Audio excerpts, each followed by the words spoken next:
Les invitamos a escuchar Santos en el Claustro, dirigido por Fray Santiago Cantera y conducido hoy por Margarita Cantera.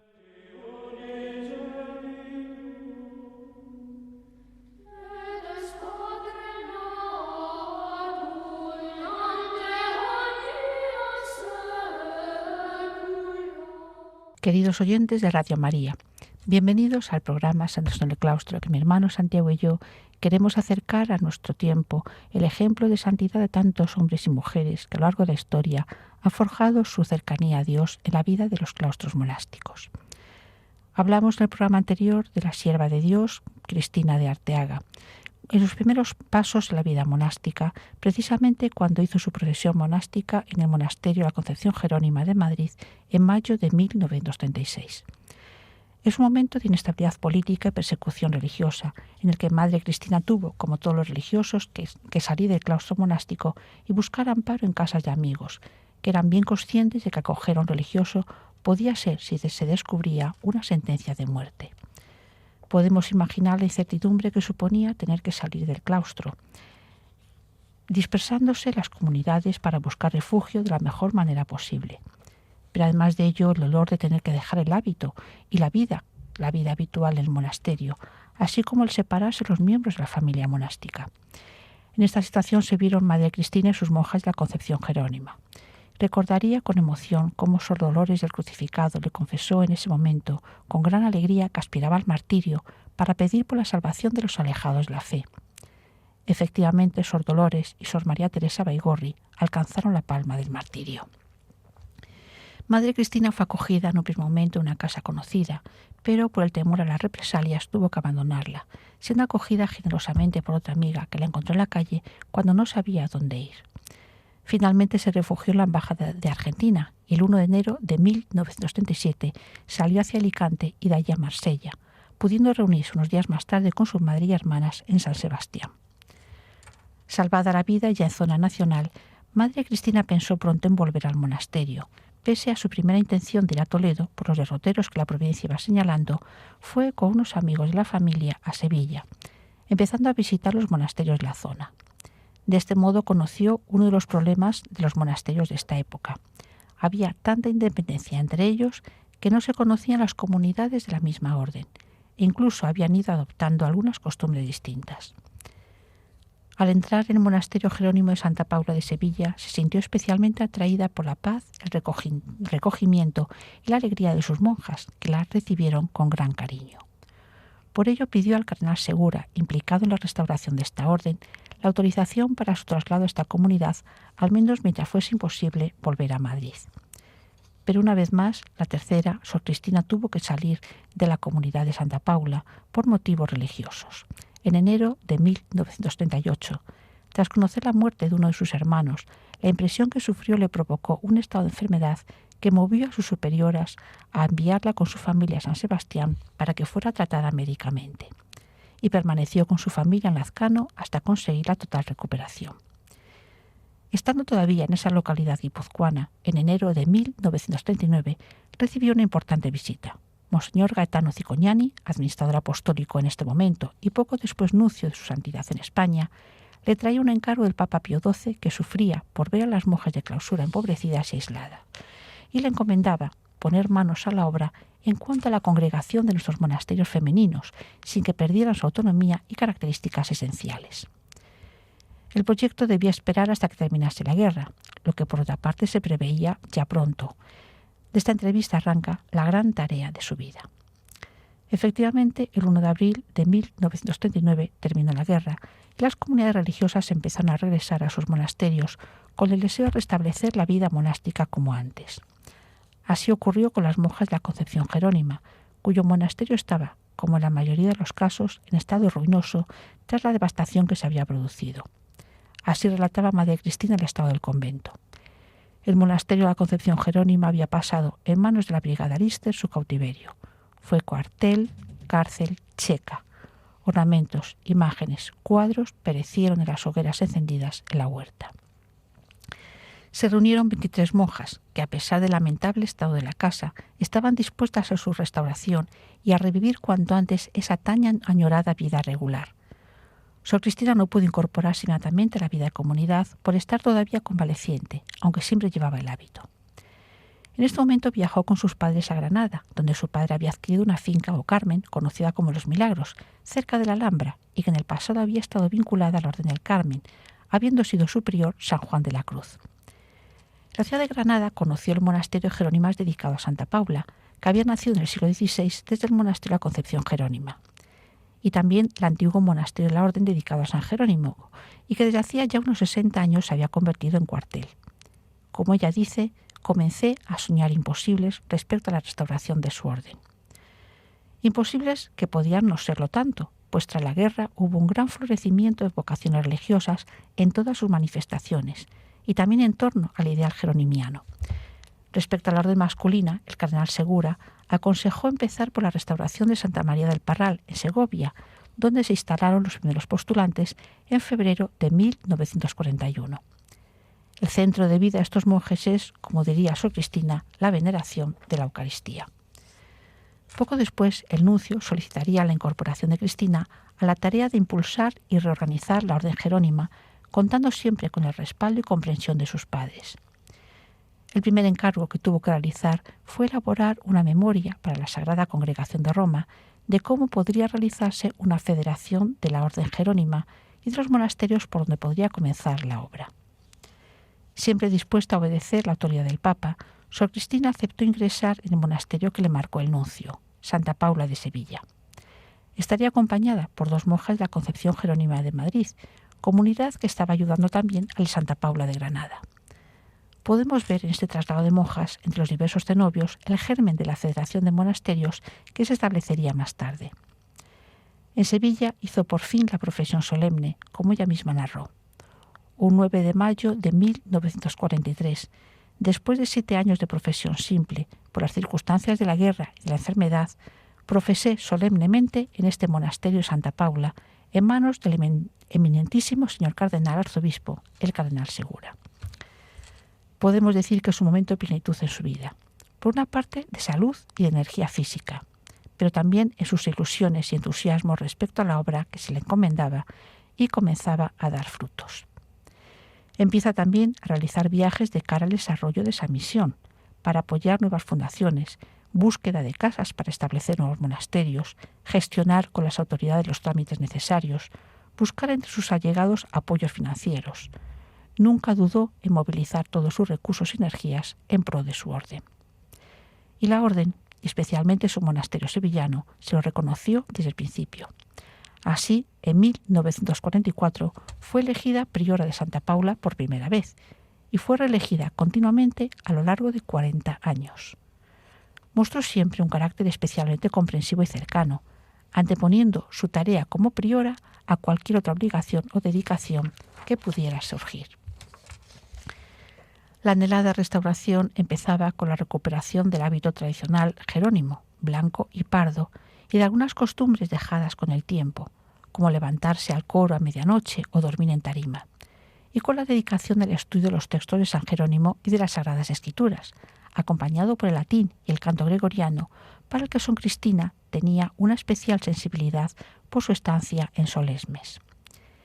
Y en esa labor intelectual, el monasterio de Santa Paula destacó pronto, de modo que el cardenal Segura confió a sus monjas la edición de sus propias obras, y de manera especial la traducción de las cartas de San Jerónimo y la edición de una revista en pro de la beatificación de Pío X. Fueron años de intensísimo trabajo para Sor Cristina, que sacaba horas de la noche para desarrollar esa actividad, sin dejar de asistir en ningún momento a la vida litúrgica comunitaria. Como ella decía, se daba muy mala vida, durmiendo en ocasiones solo 2 horas, lo que le afectó con el tiempo a la vista. Además, por su cuenta, añadía ayunos y disciplinas a los establecidos en la regla. Y por si fuera poco, siguió realizando algunos trabajos intelectuales, entre los que podemos destacar de este momento su obra Mes de las Flores en honor de la Divina Pastora, escogiendo cada día del mes una flor que por sus características simboliza una determinada virtud, siempre referidas a la Virgen.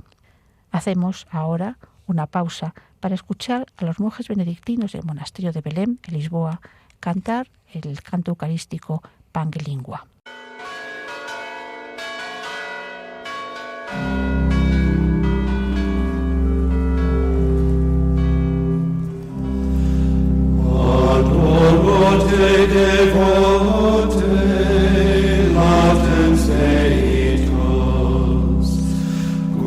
Subis figuris vere latitas, divis equum meius totum subicit, quia te contemplans totum deficit.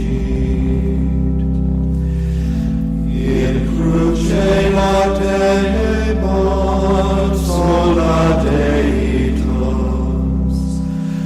ad hic latet simul et humanitas, ambos quam credens, atque confitens, et quod petiti latro penitens. O memoriale mortis Domini, anis vivos vitam restas Domini, resta mementi te vivere, et illi semper dulce sapere. Iesu quem velatum nunc aspicio, oro fiat illum quotam sitio, ut revelata celens facie, visus in beatus tuae gloriae.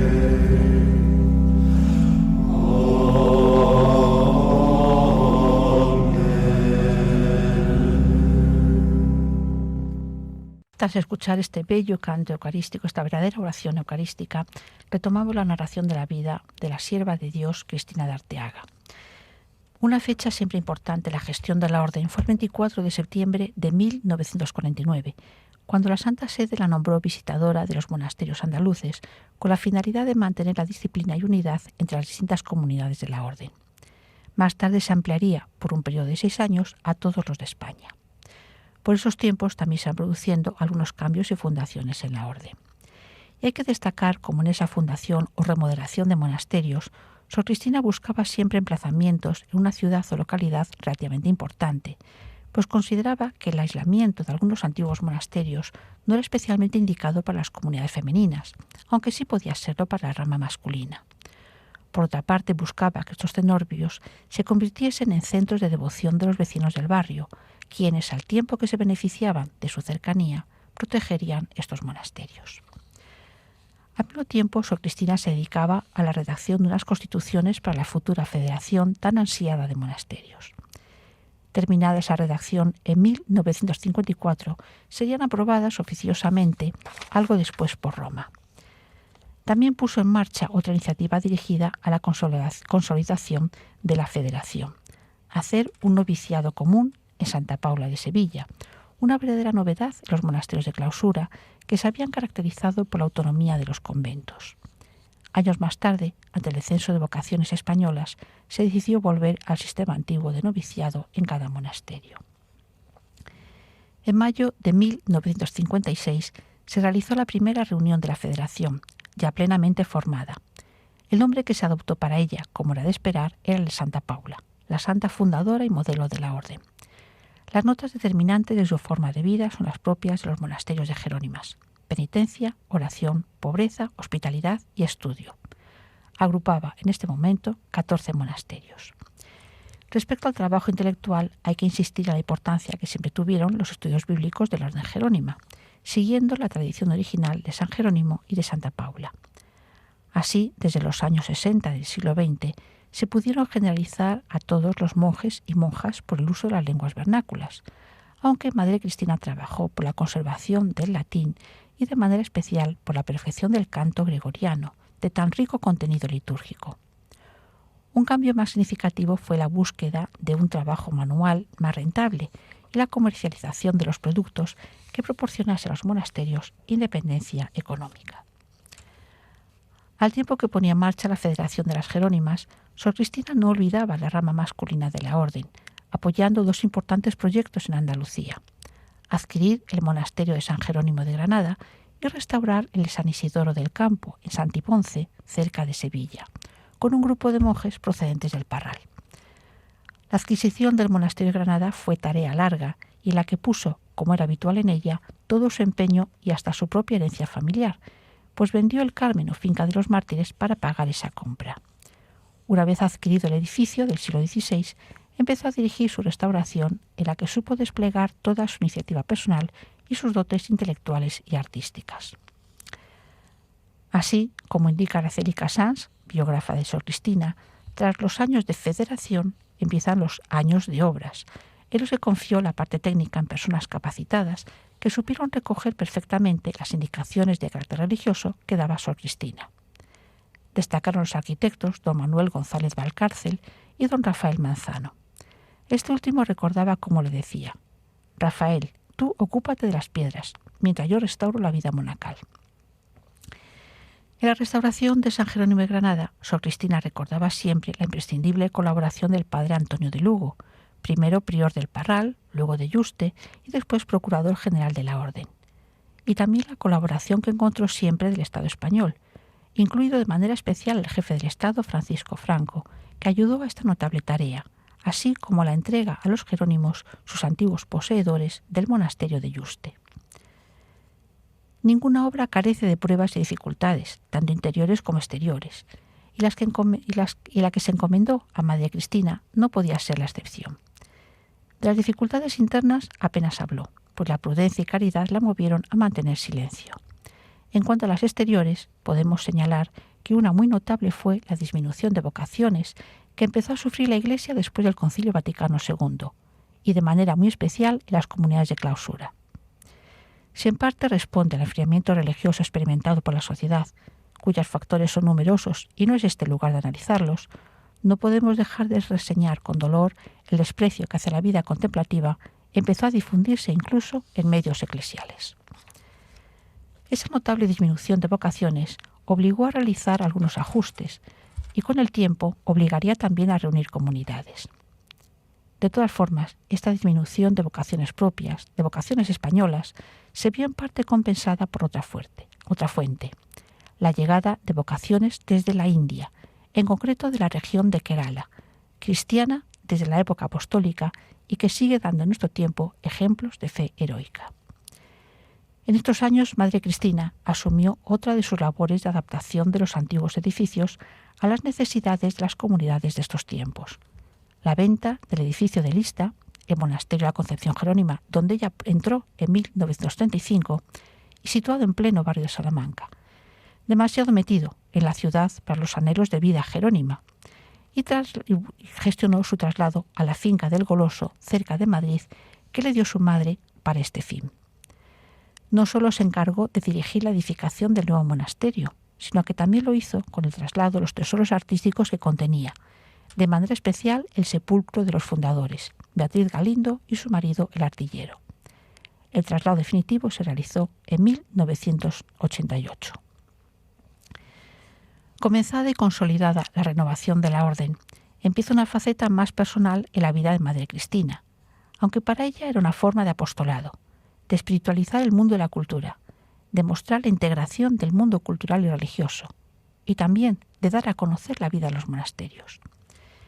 Es la faceta intelectual que había abandonado en buena medida por concentrarse en la renovación de la orden.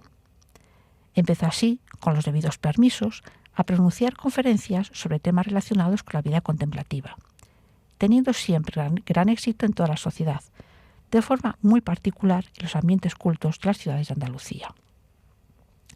En 1968 recibió de la ciudad de Granada el título de hija adoptiva por su labor en la vida de la ciudad a través de la restauración del monasterio de San Jerónimo. pero quizás el broche que refleja el aprecio que Sor Cristina recibió desde el mundo intelectual fue su ingreso en 1973 como miembro de la Real Academia de Bellas Artes de Sevilla. También retomó su faceta de escritora, publicando su antiguo estudio sobre el cardenal Palafox, ampliado y perfeccionado, y el de la Casa del Infantado.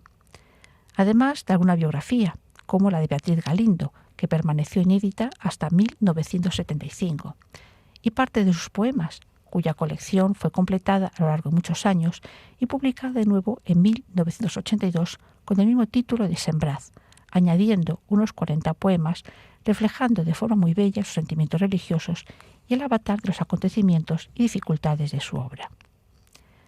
Unos años más tarde sería nombrada correspondiente de la Real Academia de Buenas Letras y de la Historia de Sevilla, mientras seguían saliendo de su pluma otras obras, como una obra sobre el Carmelo de Guadalajara y la vida y martirio de las 3 beatas mártires a las que dediqué un programa hace tiempo.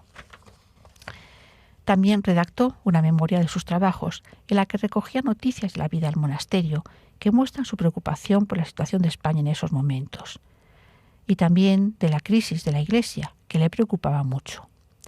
Ante esta situación, tomó la decisión religiosa de ofrecer los fuertes dolores físicos que tenía por sus diversas enfermedades. Y pese al deterioro de su salud y los achaques de los años, siguió con su tarea de fundación y renovación de monasterios, que no voy a detallar, pues sería demasiado prolijo y pesado. Pero sí quiero nombrar el empeño, ya logrado plenamente, de la integración de San Jerónimo de Granada, que, pese al proyecto inicial de entregarlo a la rama masculina, sería el destino de la comunidad femenina de Santa Paula de esa ciudad.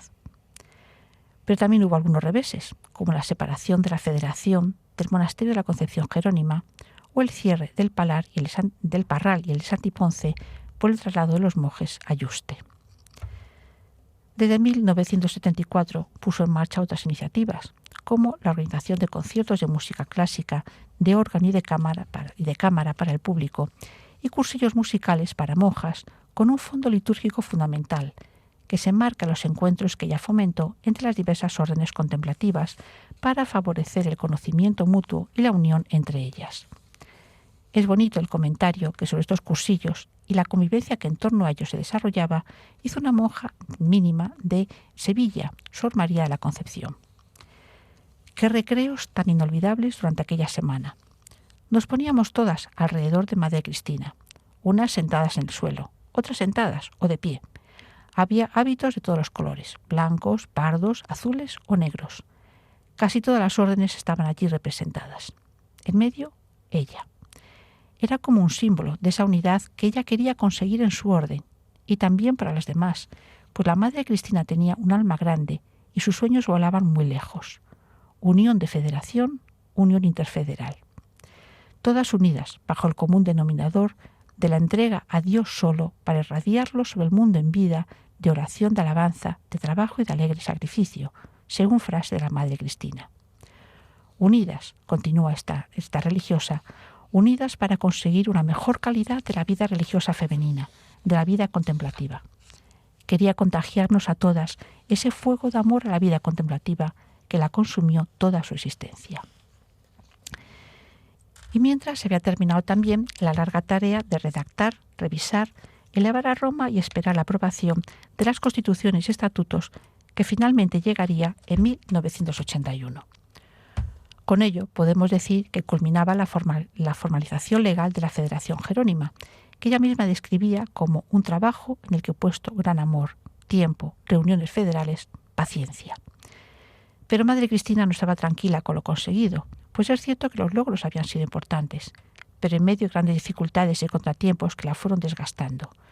Pero también sufría una verdadera angustia por la impresión subjetiva de haber fracasado, pues no había conseguido todos los objetivos que deseaba, además de la reseñada falta de vocaciones en los tiempos más recientes. Ya entrado el año 1984, mantenía, con 82 años, su ritmo de trabajo y de viajes en favor de la orden y de las comunidades de clausura, a pesar de su debilitada salud y de los dolores que padecía, hasta llegar a la imposibilidad total de moverse, y al poco la enfermedad final. Las 3 últimas semanas de vida fueron de verdadero martirio físico y moral, sin poder ni siquiera hablar. Pero en un momento determinado en que le comentaron que había una joven de muy buenas cualidades que quería ingresar en la orden, dijo: «El dolor será fecundo».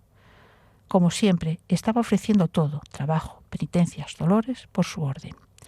Falleció el 13 de julio de 1984, rubricando con su muerte el lema de su vida: «Toda me entregué y di». El cuerpo fue enterrado en el coro bajo de la iglesia. Y terminamos la vida de la Madre Cristina con un reconocimiento de su devoción eucarística recogido en la carta de pésame que a las monjas de Santa Paula dirigió el padre Manuel Garrido, monje del Valle de los Caídos. Solo hablé con ella en contadas ocasiones, pero siempre me edificó mucho. No he podido olvidar la última vez que le di la comunión eucarística y vi su rostro enardecido. Me impresionó y aquel día di la comunión a muchas religiosas de clausura. Pienso que todas lo harían con gran fervor, pero el rostro de la madre tenía algo especial, no obstante su naturalidad y sencillez. Les recuerdo que pueden volver a escuchar este programa en el podcast y ponerse en contacto por escrito con nosotros en el correo electrónico santosenelclaustro@radiomaria.es. Que el Señor, por intercesión de la sierva de Dios, Cristina de Arteaga, les bendiga.